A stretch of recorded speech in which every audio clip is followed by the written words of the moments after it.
कुंभ राशि वाले मेरे मित्रों, आप सभी का बहुत बहुत स्वागत है। हम जानते हैं कि आप सच्चे मन से पूरे प्रेम भाव के साथ भक्ति के साथ भगवान की पूजा आराधना करते हैं और आप चाहते हैं कि भगवान आपकी हर एक बात को सुने, आपके जीवन की हर एक समस्या को समझें और उसे दूर करने की कोशिश करें। लेकिन क्या आपको सच में यकीन है कि आपके द्वारा की गई पूजा सफल होती है? भगवान आपकी बात को सुन रहे हैं और आपके जीवन से कष्ट दूर हो रहे हैं। जी हाँ दोस्तों, तो आज के इस वीडियो में हम इसी विषय पर बात करेंगे कि आपको कैसे पता चलेगा कि आपकी भक्ति सफल हो रही है। जैसे कि सावन के इस पवित्र महीने में हर इंसान भगवान भोलेनाथ की भक्ति कर रहा है किसी न किसी रूप में, तो आपको कैसे यकीन कि भगवान भोलेनाथ आपकी हर एक बात को सुन रहे हैं, आपकी भक्ति से प्रसन्न हो रहे हैं। जी हाँ दोस्तों, अब कुछ लोग ऐसे होंगे जो यह कहेंगे कि हम भगवान की सच्चे मन से पूरे भक्ति भाव के साथ पूजा आराधना कर रहे हैं, तो भगवान हमसे प्रसन्न क्यों नहीं होंगे। बात भी बिल्कुल सच है, भगवान को प्रसन्न हो जाना चाहिए। लेकिन दोस्तों, हमने जैसा कि आपको पिछले वीडियो में बताया था कि भगवान कोई इंसान नहीं है जो आपको प्रत्यक्ष रूप से देखकर आपके भाव को समझकर आपसे प्रसन्न हो जाएंगे। भगवान एक शुद्ध सकारात्मक सर्वोपरि ऊर्जा है और जब आप भगवान की पूजा आराधना करते हैं, अपने आप को भगवान के सामने समर्पित करते हैं, तो असल में आप उस ऊर्जा को अपनी ओर आकर्षित करना चाहते हैं और इसी को हम कहते हैं कि भगवान की कृपा हमें मिलने लगी है। लेकिन दोस्तों, इस संसार में केवल भगवान की ही ऊर्जा कार्य नहीं करती है, कई और प्रकार की नकारात्मक ऊर्जाएं भी हमारे आसपास हमें घेरे रखती हैं, जो हमें दिखाई तो नहीं देती हैं, लेकिन हमारे पुण्य कर्म को हमेशा सोखती रहती हैं, या यूं कहें कि हमारे द्वारा किए जाने वाले अच्छे कर्मों को सोखती रहती हैं और कभी कभी हमें सतमार्ग से भटकाने का कार्य भी करती हैं। क्योंकि जब हम अपने मार्ग से भटकेंगे, कुछ न कुछ ऐसा कर बैठेंगे, चाहे अनजाने में ही सही, जो गलत है, उसी से उन शक्तियों का, नकारात्मक ऊर्जाओं का पोषण होता है। तो कहने का मतलब यह है कि आपने भगवान की पूजा की और भगवान ने आपको आशीर्वाद दिया। यह इतना सीधा खेल नहीं है, बीच में कई और प्रकार की नकारात्मक शक्तियां कार्य करती रहती हैं जो बाधक का काम करती हैं। अब कैसे?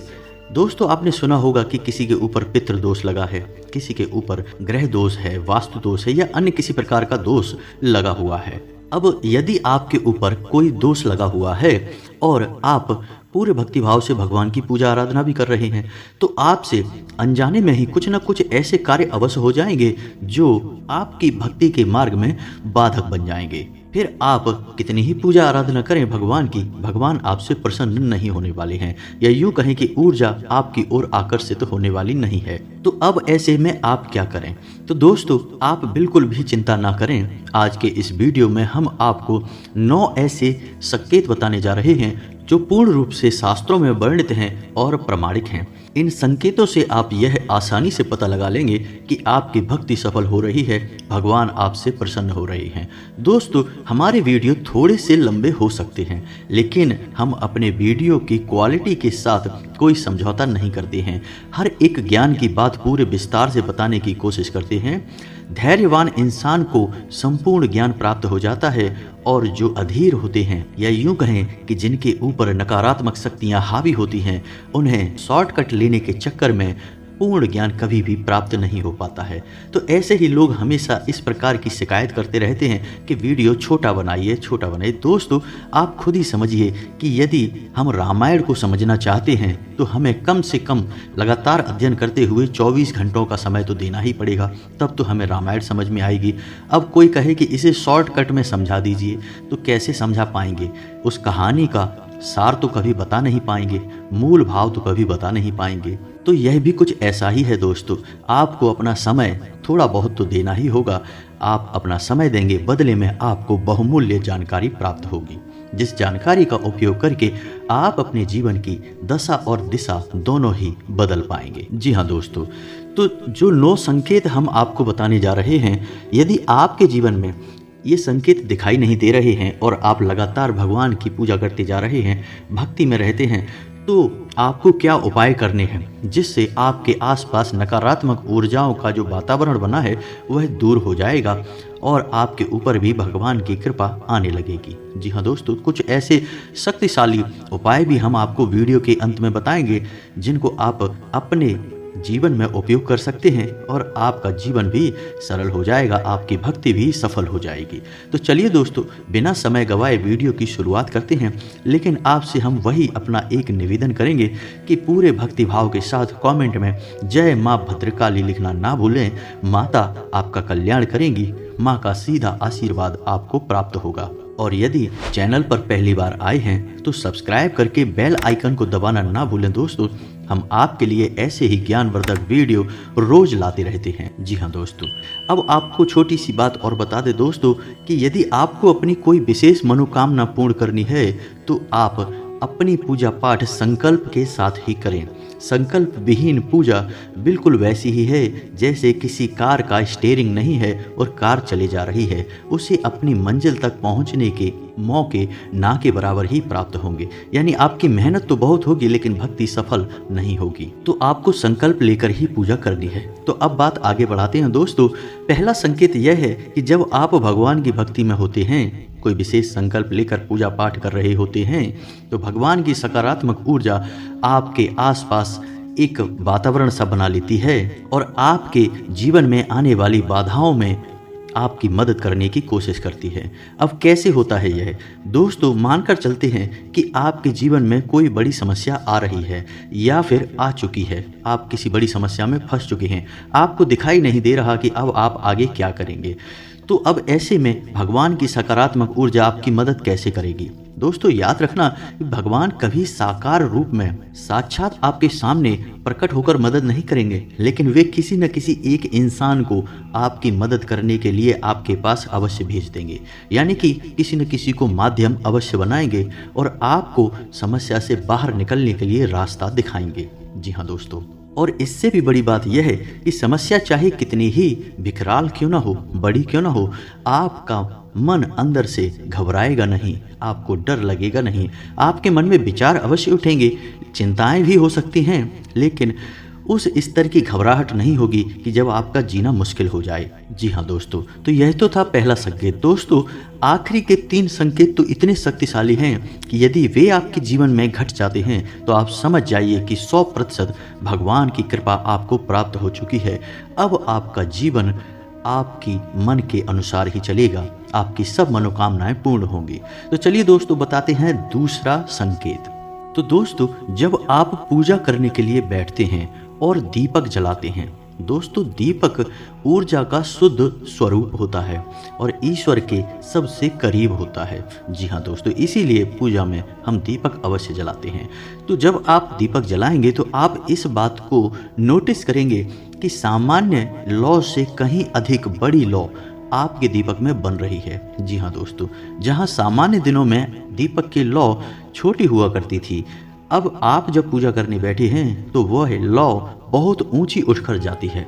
जी हाँ दोस्तों, यह एक बहुत बड़ा संकेत है। इसका मतलब यह है कि ईश्वर आपसे प्रसन्न है और आपके आसपास ईश्वर की सकारात्मक ऊर्जा का वातावरण बना हुआ है। इसलिए दीपक की लौ बहुत ऊंची उठ रही है और उसी सकारात्मक ऊर्जा का प्रभाव उस दीपक के ऊपर भी पड़ रहा है, जिस वजह से वह दीपक स्वच्छंद रूप से ऊंची लौ करके जल रहा है।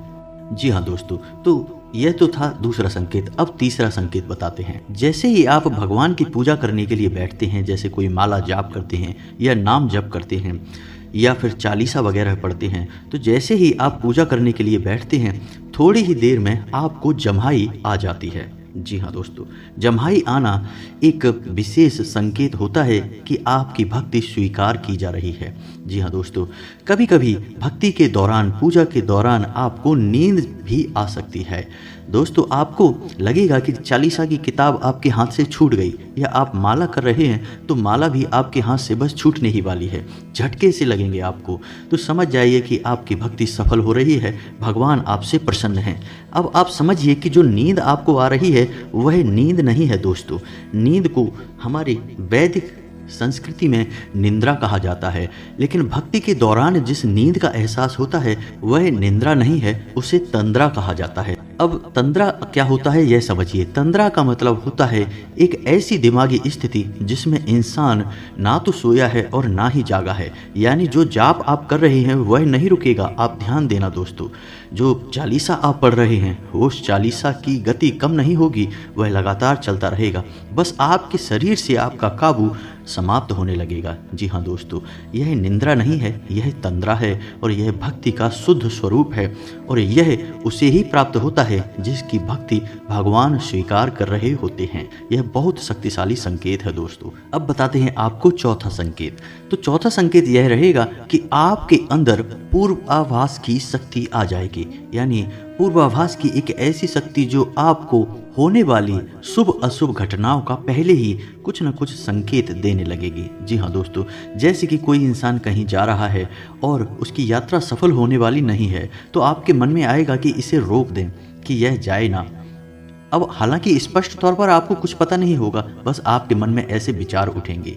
जी हाँ दोस्तों, जैसे आप ही किसी कार्य को करने जा रहे हैं, तो यदि वह कार्य सफल होने वाला होगा तो आपके मन में एक अलग ही उत्साह और ऊर्जा होगी और आप बहुत ही सकारात्मकता के साथ आगे बढ़ेंगे।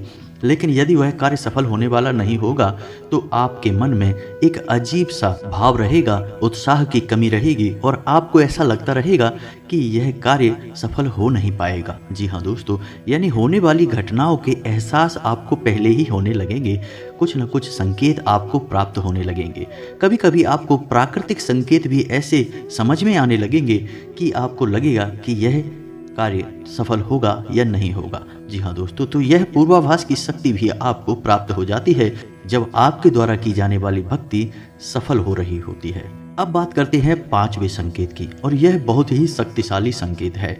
जब भगवान की ऊर्जा सीधे तौर पर आपसे जुड़ जाती है, यानी आपका मन बहुत ही सच्चा और पवित्र है और आपके और भगवान के बीच में कोई बाधा नहीं है, कोई भी दोष या नकारात्मक ऊर्जा नहीं है, तब यह संकेत दिखाई देता है। जी हाँ दोस्तों, आप भगवान की भक्ति कर रहे हैं तो भगवान आपको नींद में सीधे तौर पर संकेत देना शुरू कर देते हैं, यानी कि भगवान का कोई ना कोई प्रतीक आपको सपने में दिखाई देगा। जैसे आप शिव जी की पूजा करते हैं तो आपको सपने में सांप दिखाई दे सकते हैं, त्रिशूल दिखाई दे सकता है, शिवलिंग दिखाई दे सकता है, या स्वयं भगवान भोलेनाथ की तस्वीर या मंदिर दिखाई दे सकता है। यानी शिव जी से जुड़े हुए संकेत आपको सपने में दिखाई देंगे तो आपको बहुत अच्छा लगेगा।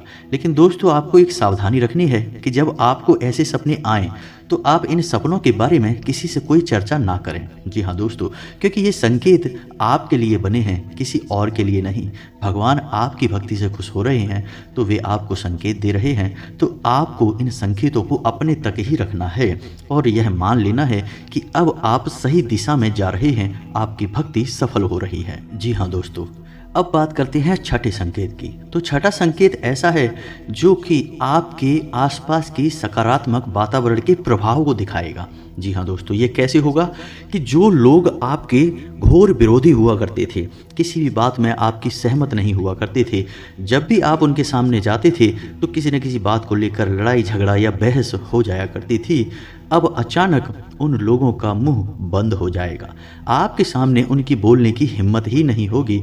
आपका तेज, आपकी पॉजिटिव एनर्जी इतनी शक्तिशाली होगी कि ऐसे नकारात्मक लोगों का मुख अपने आप ही बंद हो जाएगा। चाहे आपका कार्यस्थल हो, चाहे आप नौकरी करते हो, चाहे आप व्यापार करते हो, हर एक जगह पर आपके विरोधी निष्क्रिय होने लगेंगे। उनके द्वारा की जाने वाली षड्यंत्र, नकारात्मक गतिविधियां असफल होने लगेंगी। आपकी सफलता के मार्ग में जो बाधा वो खड़ी करना चाहते हैं वे अपने हर काम में असफल होने लगेंगे। और कभी कभी तो ऐसा तक देखा गया है दोस्तों कि जिस इंसान की भक्ति बहुत प्रबल होती है, भगवान उससे बहुत प्रसन्न होते हैं, तो ऐसे इंसान के विरोध में जब कोई इंसान जाता है तो अनायास ही उसके जीवन में कई परेशानियां आने लगती हैं और वह अपनी परेशानियों में उलझ कर ही रह जाता है। फिर वह आपके बारे में विचार तक नहीं ला पाता। जी हाँ दोस्तों, यानी भगवान साक्षात आपकी मदद करते हैं। यह यूं है कि भगवान की सकारात्मक ऊर्जा आपको चारों तरफ से घेर कर रखती है और कोई भी नकारात्मकता अब आपके ऊपर हावी नहीं हो सकती है। जी हाँ दोस्तों, यह बहुत ही शक्तिशाली संकेत है। आपको यह महसूस हुआ है या नहीं, आप कमेंट करके बताइए। अब बात करते हैं आखिरी के 3 संकेत, और ये इतने शक्तिशाली संकेत हैं दोस्तों कि यदि ये 3 संकेत ही आपके जीवन में दिखाई दे रहे हैं या इनमें से एक भी आपके जीवन में दिखाई दे रहा है, तो आप समझ जाइए कि आपकी भक्ति सीधे मार्ग पर जा रही है और आप भगवान की शरण में जा चुके हैं। भगवान आपके रक्षक बन चुके हैं। जी हाँ दोस्तों, तो ध्यान से सुनिए कौन से हैं ये 3 संकेत। तो दोस्तों, 7वां संकेत यह रहेगा कि आपके आसपास चाहे मंदिर हो या ना हो, आपको मंदिर की घंटियां सुनाई देंगी। जी हाँ दोस्तों, कभी कभी ऐसा हो सकता है कि चाहे आपके आसपास धूप जल रही हो या ना जल रही हो, तब भी आपको धूप बत्ती की, अगरबत्ती की सुंदर खुशबू आ सकती है। इसी के साथ साथ दोस्तों, कभी कभी ऐसा भी हो सकता है कि अचानक ही आप भगवान का नाम स्मरण करें और आपके रोंगटे खड़े होने लगेंगे। जी हाँ दोस्तों, यह बहुत बड़ा संकेत है दोस्तों। आपके जीवन में कोई परेशानी आई, कोई बाधा आई, आपने भगवान का नाम लिया कि हे प्रभु हमारी मदद कीजिए, हमें इस विपत्ति से बाहर निकालिए, और आपके रोंगटे खड़े हो जाते हैं। जी हाँ दोस्तों, आपकी आंखें प्रेम से बंद हो जाती हैं, ईश्वर के नाम से ईश्वर में लीन होने लगती हैं। तो ऐसे में आप स्पष्ट तौर पर मान के चलिए कि अब ईश्वर आपके साथ हैं और आपकी हर बात सुनी जा रही है। जी हाँ दोस्तों, आपकी भक्ति सफल हो रही है, आपका ईश्वर से सीधा नाता हो चुका है। जी हाँ दोस्तों, अब बात करते हैं 8वें संकेत की। जब आप भगवान की पूजा कर रहे हैं, जाप कर रहे हैं या हनुमान चालीसा कर रहे हैं या कोई और प्रकार की पूजा पाठ कर रहे हैं, पूजा पाठ के अलग अलग विधि विधान है दोस्तों, कोई फर्क नहीं पड़ता है। यह तो भक्त का भगवान से संबंध बनाने का एक तरीका मात्र है। तो दोस्तों, आप पूजा कर रहे हैं और भगवान के प्रतीक को, चाहे वह मूर्ति है, फोटो है, शिवलिंग है, कुछ भी है, आप उसे बड़े प्रेम से देख रहे हैं और अचानक आपकी आंखों से आंसू निकल आते हैं। जी हाँ दोस्तों, यह बहुत ही बड़ा संकेत है। और ऐसा क्यों होता है दोस्तों, यह भी जानना आपके लिए बहुत आवश्यक है। आप जानबूझकर ऐसा नहीं करेंगे, अपने आप ही आपके आंसू आ जाएंगे। अब ऐसा क्यों होता है दोस्तों?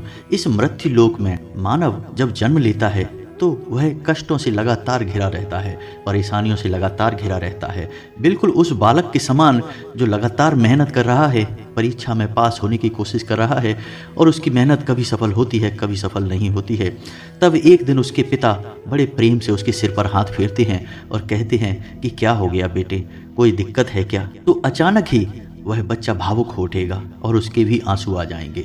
यह बिल्कुल वैसा ही है जब भगवान यानी परम पिता आपके सिर पर हाथ फेरेंगे और आपके हालचाल लेंगे, यानी आपके जीवन के कष्टों के बारे में विचार करेंगे। दोस्तों, यह शरीर से शरीर का नाता नहीं है, यह ऊर्जाओं का संबंध है। यहाँ बोलने की आवश्यकता नहीं होती, यहाँ बिना कहे ही बातें हो जाती हैं दोस्तों। इसीलिए तो भगवान को अंतर्यामी कहा जाता है।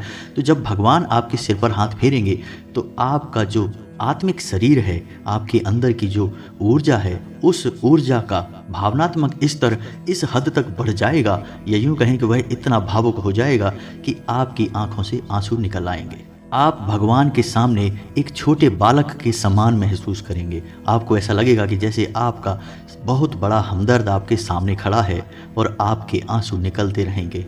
जी हाँ दोस्तों, यह बहुत बड़ा प्रतीक है कि भगवान सीधे तौर पर अब आपसे जुड़ चुके हैं। अब आपकी हर तकलीफ भगवान के हाथों से दूर होने वाली है। जी हाँ दोस्तों, अब आप हमें कमेंट करके बताइए कि क्या कभी आपके साथ इनमें से कोई एक संकेत दिखाई दिया है, खास तौर से आखिरी के ये 2 संकेत, क्योंकि अभी 9वां नंबर का संकेत बताना बाकी है दोस्तों। आप हमें कमेंट करके बताना कि क्या आपके साथ कोई ऐसा संकेत कभी हुआ है? क्या आपको लगता है कि आपकी भक्ति सफल हो रही है? हमें जानकर बहुत अच्छा लगेगा, तो कमेंट करके अवश्य बताइए दोस्तों। अब बताते हैं आपको 9वां संकेत। तो ध्यान से सुनिए दोस्तों, आप भगवान की पूजा कर रहे हैं, आपने भगवान के ऊपर पुष्प अर्पित करे हैं, माला चढ़ाई है। अचानक ऐसा होता है कि पूजा करने के दौरान भगवान की मूर्ति से कोई पुष्प नीचे गिर जाता है आपकी ओर। यह बहुत बड़ा संकेत है। या फिर ठीक इसी प्रकार का एक और संकेत भी हो सकता है कि आप मंदिर गए हैं, भगवान के सामने आपने हाथ जोड़े पूजा पाठ की प्रार्थना की और पुजारी ने आपको प्रसाद दिया, प्रसाद में पुष्प भी आ गया। जी हाँ दोस्तों, ऐसा नहीं है कि उसने जानबूझकर पुष्प आपको दिया है, पुष्प भगवान के चरणों से होकर आया है, लेकिन भगवान की इच्छा से ही आया है, तो आपके हाथ में प्रसाद के साथ साथ पुष्प भी आ गया। तो यह भी स्पष्ट संकेत है कि भगवान आपकी भक्ति से प्रसन्न हैं और अब आपकी हर मनोकामना पूर्ण होगी। आपकी भक्ति सफल हो चुकी है। जी हाँ दोस्तों, तो ये संकेत बताते थे कि भगवान आपसे प्रसन्न हैं कि नहीं, लेकिन हो सकता है कि किसी इंसान के जीवन में ये संकेत घटित ही ना हुए हों और वह लगातार भगवान की पूजा पाठ करता चला जा रहा है। ऐसा हो सकता है दोस्तों, बहुत लोगों के साथ ऐसा होता है, क्योंकि इस संसार में जैसे सकारात्मक ऊर्जा होती है वैसे ही नकारात्मक ऊर्जा भी होती है। दोस्तों आप माने या ना माने, लेकिन ऐसा होता अवश्य है। यदि सफ़ेद रंग है तो काला भी है, दिन है तो रात भी है, तो सकारात्मक है तो नकारात्मक भी है, चाहे हम उन्हें कोई भूत कहें, प्रेत कहें या अन्य प्रकार की बाधा कहें। तो यदि किसी इंसान के ऊपर इस प्रकार की बाधा है और उस इंसान को भगवान की भक्ति प्राप्त नहीं हो पा रही या बाधाएं आ रही हैं, भक्ति सफल नहीं हो पा रही, तो उसे क्या करना चाहिए।